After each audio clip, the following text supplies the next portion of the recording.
warahmatullahi wabarakatuh. Bertemu lagi dengan saya Lydia Rosalina Pujianti, perwakilan dari kelompok 1 akuntansi pemerintahan, yang beranggotakan saya sendiri, Mila Jamila, Indri Ramadhani, Kiki Ivanka, Fitria Indah, Nia, dan Amelia. Kami akan mempresentasikan tentang akuntansi investasi pemerintahan. Mari kita mulai saja presentasinya. Pengertian investasi. Dalam akuntansi, investasi PSAP nomor 6. Investasi adalah kegiatan pemerintah menanamkan uangnya dalam bentuk penyertaan modal atau pembelian surat utang dalam rangka memperoleh manfaat sosial seperti tersedianya lapangan kerja bagi masyarakat atau menggerakkan ekonomi masyarakat, sehingga dapat meningkatkan kemampuan pemerintah dalam rangka pelayanan kepada masyarakat. Klasifikasi investasi. Investasi dalam pemerintah dibagi menjadi dua bagian, yaitu yang pertama investasi jangka pendek dan yang kedua investasi jangka panjang. Selanjutnya, investasi jangka pendek terdiri dari dua bagian. Yang pertama ada deposito berjangka, yang kedua ada pembelian surat utang negara atau SUN pemerintah jangka pendek oleh pemerintah pusat maupun daerah, dan pembelian sertifikat Bank Indonesia atau SBI. Selanjutnya ada investasi jangka panjang. Menurut sifat kepemilikannya dibedakan menjadi dua bagian, yaitu yang pertama ada investasi non-permanen, adalah investasi jangka panjang yang tidak dimaksudkan untuk dimiliki secara berkelanjutan. Yang kedua, ada investasi permanen, yaitu investasi jangka panjang yang dimaksudkan untuk dimiliki secara berkelanjutan atau tidak direncanakan untuk dijual kembali. Ini adalah pengakuan, pengukuran, dan metode penilaian investasi. Untuk pengakuan investasi, suatu pengeluaran kas atau aset dapat diakui sebagai investasi apabila memenuhi salah satu kriteria berikut. Yang pertama adalah kemungkinan manfaat ekonomi dan manfaat sosial atau jasa potensial di masa yang akan datang atau suatu investasi tersebut dapat diperoleh pemerintah. Yang kedua adalah nilai perolehan atau nilai wajar investasi dapat diukur secara memadai. Untuk pengukuran investasi, beberapa jenis investasi terdapat pasar aktif yang dapat membentuk nilai pasar. Dalam hal investasi yang demikian, nilai pasar digunakan sebagai dasar penerapan nilai wajar.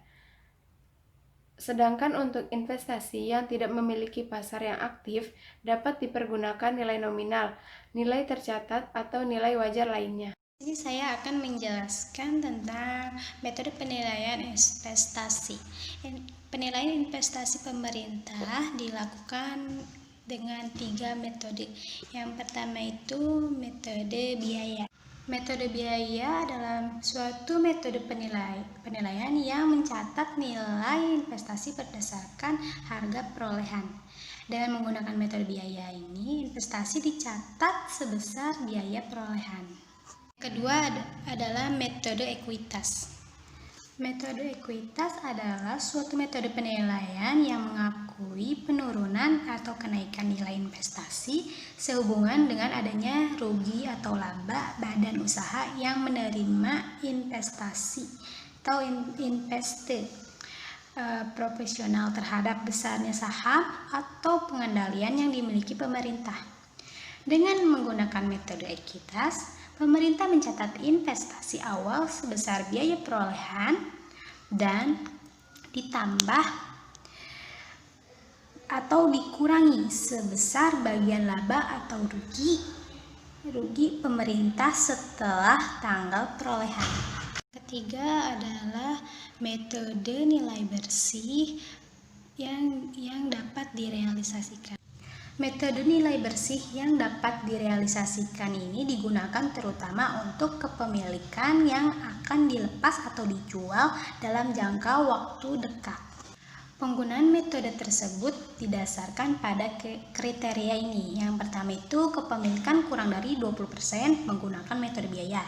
Yang kedua, kepemilikan 20% sampai 50% atau kepemilikan kurang dari 20% tetapi memiliki pengaruh yang signifikan menggunakan metode ekuitas. Yang ketiga, kepemilikan lebih dari 50% menggunakan metode ekuitas. Yang keempat, kepemilikan bersifat non-permanen menggunakan metode nilai bersih yang direalisasikan.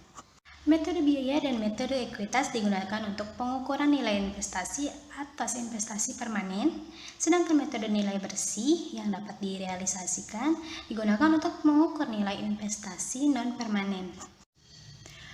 Pengakuan hasil investasi. Hasil investasi yang diperoleh dari investasi jangka pendek antara lain berupa deposito, bunga obligasi, dan dividen tunai atau cash dividend. Dicatat sebagai pendapatan. Hasil investasi yang diperoleh dari investasi jangka panjang antara lain berupa cash dividend dan stock dividend. Hasil investasi berupa dividen tunai yang diperoleh dari penyertaan modal pemerintah yang pencatatannya menggunakan metode biaya dicatat sebagai pendapatan hasil investasi. Sedangkan apabila menggunakan metode ekuitas, bagian laba yang diperoleh pemerintah akan dicatat sebagai pendapatan dan sekaligus pengurangan nilai investasi pemerintah. Pelepasan dan pemindahan investasi. Pelepasan investasi pemerintah dapat terjadi karena penjualan atau pelepasan hak karena peraturan pemerintah dan sebab-sebab lainnya. Sedangkan pada saat penerimaan dari pelepasan investasi jangka panjang diakui sebagai penerimaan pembiayaan. Penyajian dan pengungkapan investasi. Penyajian investasi dalam laporan keuangan, investasi disajikan sesuai dengan klasifikasi investasi, yaitu investasi jangka pendek disajikan pada pos aset lancar di neraca. Investasi jangka panjang disajikan pada pos investasi jangka panjang sesuai dengan sifatnya, baik yang bersifat permanen maupun non-permanen. Pengungkapan investasi dalam laporan keuangan. Hal-hal lain yang harus diungkapkan dalam laporan keuangan pemerintah berkaitan dengan investasi antara lain, yang pertama, kebijakan akuntansi untuk penentuan nilai investasi. Yang kedua, jenis-jenis investasi. Yang ketiga, perubahan harga pasar baik investasi jangka pendek maupun investasi jangka panjang. Yang keempat, penurunan nilai investasi yang signifikan dan penyebab penurunan tersebut.